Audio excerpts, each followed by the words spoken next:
Paz do Senhor, queridos irmãos, bom dia. Tudo bem com vocês? Eu sou o pastor Erifran Medeiros e estamos hoje aqui no nosso 12º dia de campanha de jejum e oração. O caminho da santidade é o tema da nossa campanha desse ano. Caminho da santidade. Hoje nós vamos falar sobre desenvolver a salvação, e o apóstolo Paulo, escrevendo na sua carta aos Filipenses, no capítulo 2, ele vai trazer para nós esses ensinamentos aqui tremendos. Ele diz assim, vamos ler o versículo aí, base para nós hoje aqui. Ele diz: assim, meus amados irmãos, vocês sempre obedeceram, não só na minha presença, porém muito mais agora na minha ausência. Desenvolvam a sua salvação com temor e tremor, porque Deus é quem efetua em vocês tanto o querer quanto o realizar. Desenvolvei a vossa salvação com temor e tremor. É bem verdade, irmãos, que progredir em santidade, progredir no processo de santificação não é tão simples.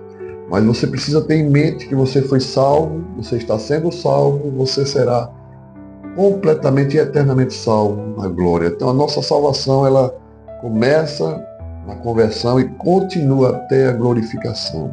É um processo de crescimento espiritual e Deus vai nos ajudando. É uma parceria em que o Espírito Santo vai nos capacitando, nos fortalecendo. Nós não estamos sozinhos nessa batalha, porque se nós estivéssemos sozinhos, estávamos fadados ao fracasso.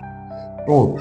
Paulo afirma aqui que a graça que foi sobre a sua vida, ele vai dizer lá em 1 Coríntios capítulo 15, 9 e 10, que a graça de Deus, irmãos, não foi sem efeito na sua vida. Se não foi sem efeito na vida de Paulo, também não é sem efeito na sua e na minha vida.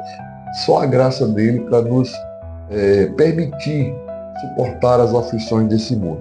Pastor, mas eu sou fraco, eu sou fraca, eu não tenho forças.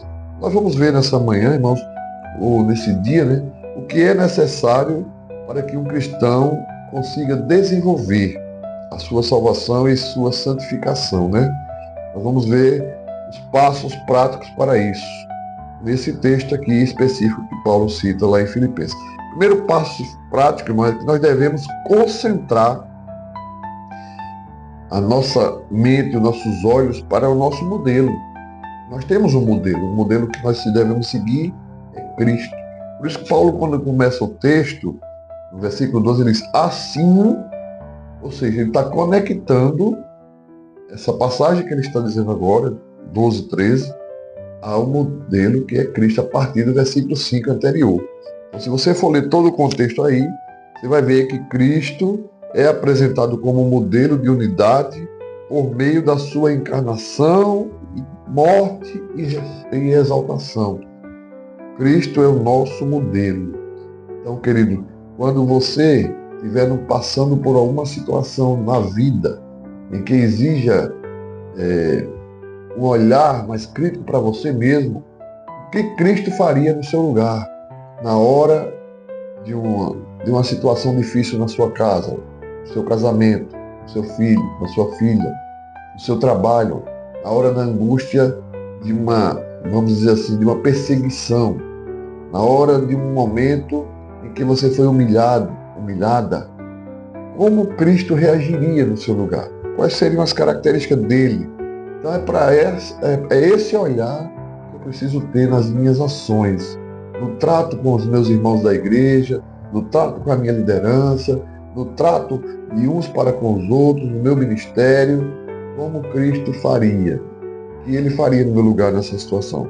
Então nós somos chamados, irmãos, a correr uma carreira que está preparada para nós, mas correr com perseverança. Não é correr de todo jeito, olhando sempre para o autor e consumador da nossa fé, como diz o autor de Hebreus lá no capítulo 12.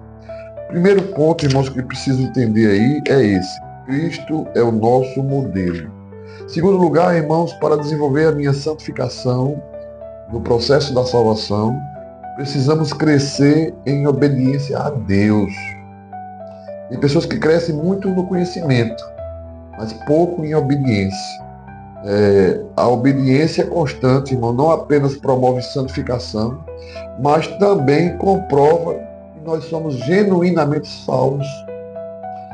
Uma pessoa que quanto mais ela tem poder, tem cargos, tem conhecimento, ela se torna arrogante, ela quer passar por cima dos outros, ela humilha os outros, a gente precisa ficar com o pé atrás. Será que realmente essa pessoa conheceu a Cristo? Porque quanto mais eu conheço a Cristo, e se ele é modelo, mais eu fico humilde. Então, o contrassenso disso, o contrário disso, a gente fica meio em dúvida se há realmente uma genuína salvação, né?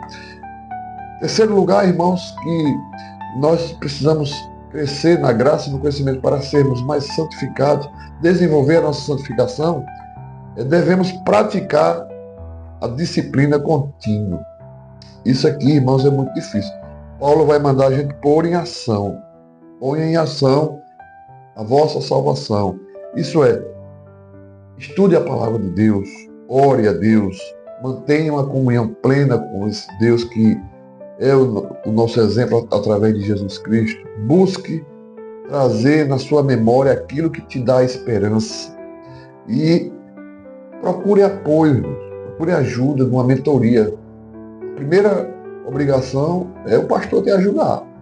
Segundo lugar, se você não tem acesso ou tem dificuldade, procure alguém que te faça mentoria com você.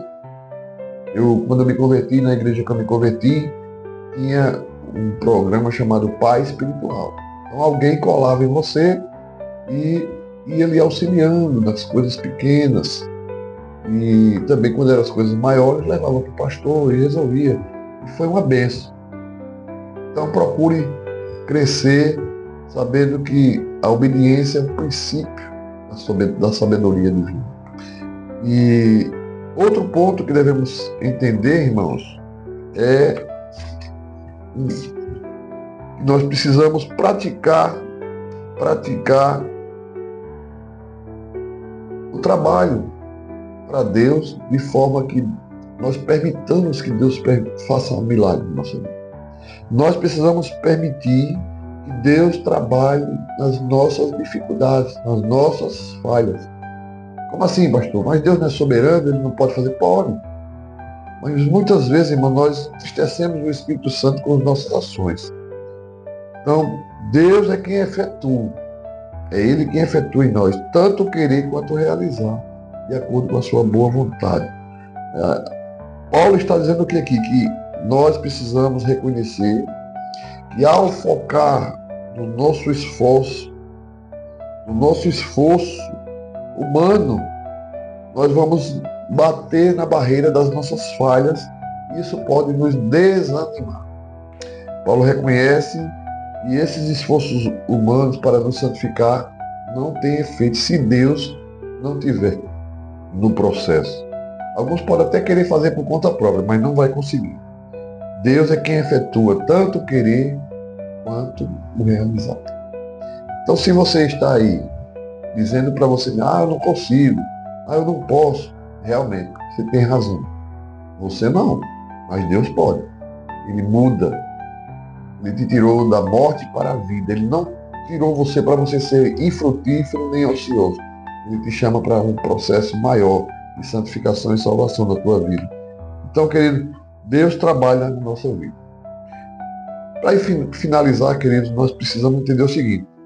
Nós precisamos desenvolva a sua salvação, a sua santificação.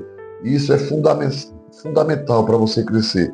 Sabendo que Cristo é o modelo supremo de obediência. Cristo é o modelo supremo para que a gente possa olhar e praticar uma disciplina espiritual contínua, firme e permitir que Ele nos molde. O barro, ele não pode dizer ao olheiro o que é que ele quer. O olheiro tem o poder para fazer o vaso que ele quer, da forma que ele quer. Então, que Deus possa estar te capacitando, te abençoando, você e sua família.